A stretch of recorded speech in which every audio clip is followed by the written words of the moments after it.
Hoy conmemoramos un hecho trascendental, pero lamentablemente poco conocido de nuestra historia, como fueron los comicios de 1894 en Luján. Un episodio que dejó un saldo de muerte y heridos en medio de la tensión política de aquellos tiempos.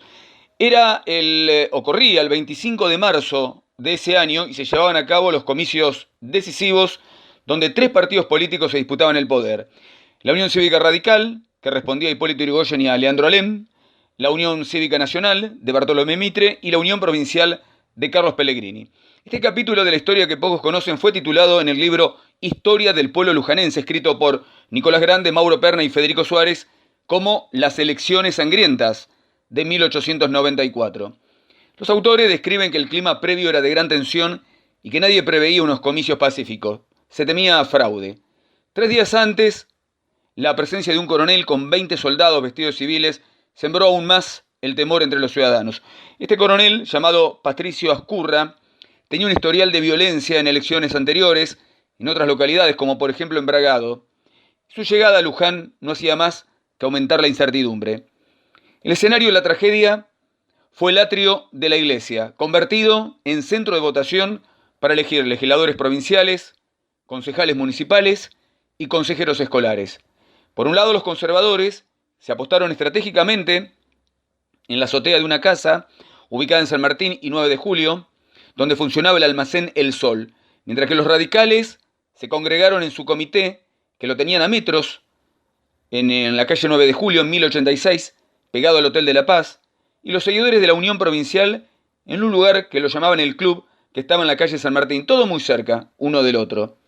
A medida que avanzaba el día, la tensión iba en aumento, pero a poco más de una hora del cierre de la votación, y cuando se veía venir el triunfo de los radicales, se produjo un incidente en principio menor, pero que sirvió para desatar la violencia, como fue el cuestionamiento de la edad de un votante por parte de un fiscal de una de las mesas electorales, un fiscal que respondía a la Unión Provincial, y esa chispa bastó para encender la hoguera. Lo que siguió fue un intercambio de disparos que duró más de 2 horas. La policía, en lugar de mantener la paz, se sumó al conflicto disparando concretamente contra los radicales, que buscaban refugio en el santuario algunos, en el fondo de la iglesia, y los que podían en su comité. La llegada de refuerzos policiales desde Mercedes llegó demasiado tarde para evitar la tragedia.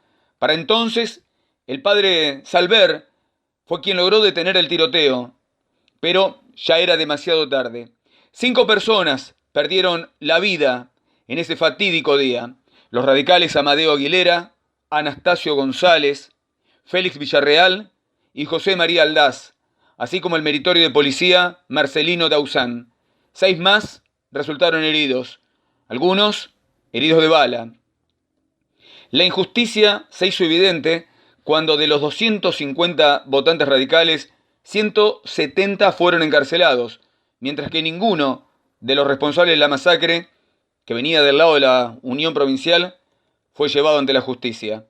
En 6 páginas, los autores del libro describen el contexto de esos comicios y detallan este suceso que tuvo como protagonistas a radicales, conservadores y los integrantes de la Unión Provincial. Hoy, al conmemorar los 130 años de aquellos sucesos, es importante recordar esta página oscura de nuestra historia. Una historia marcada por la violencia política, pero también por el coraje y la lucha por la justicia. Si quiere conocer más de este hecho olvidado por muchos, y me animaría a decir que hasta desconocido por la mayoría de los que habitamos en esta ciudad, le recomiendo Historia del Pueblo Lujanense. Entre las páginas 278 y 283 está contado con detalles este día negro de Luján, que también pudo haberse titulado, como ese clásico del disco War de U2 de 1983, llamado Domingo Sangriento Domingo.